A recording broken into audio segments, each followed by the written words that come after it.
آپ کو ایک عجیب واقعہ سناؤں. میں نے جب سنا تو میری آنکھوں میں پانی آ گیا.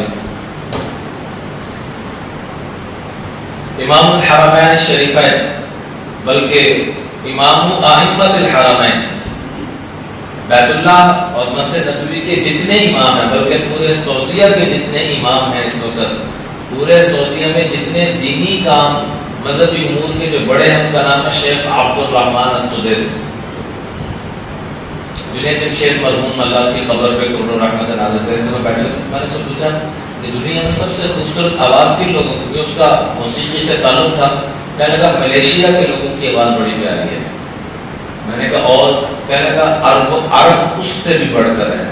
پھر کرتے کرتے کہنے لگا یا سے 10 سال پرانی بات بتا رہا ہوں. کہنے لگا شیخ عبد الرحمن سدیس اس وقت جو سروے کیا گیا ہے سب سے ٹاپ پہ آواز شیخ عبد الرحمن سدیس کی.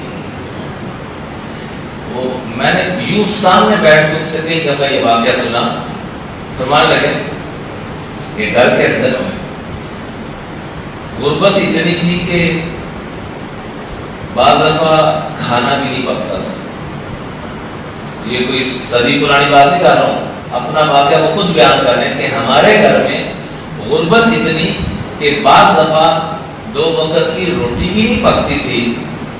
اللہ کی شان، گھر میں ایک مرتبہ مہمان آ گئے، گھر میں کچھ نہیں تھا.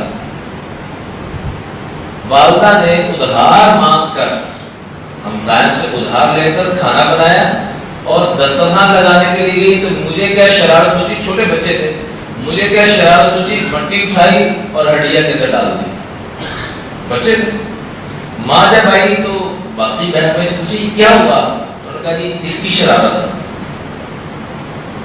ماں کہتی ہے یہ واقعہ سنا رہے اور ساتھ پھوٹ پھوٹ کے رو رہے. ماں کیا کہتی ہے کہ دل میں تو آیا کہ اس کو ایسی بددعا دوں کہ یہ دنیا آخرت میں اس بددعا کے اثرات دیکھے. لیکن ماں نہیں ہوتی ہے. کہنے لگی کہ بددعا کی بجائے دعا کیوں نہ دے دوں؟ تو کہنے لگے میں نے دعا دی، جا بیٹا اللہ تجھے حرم کا امام بنا.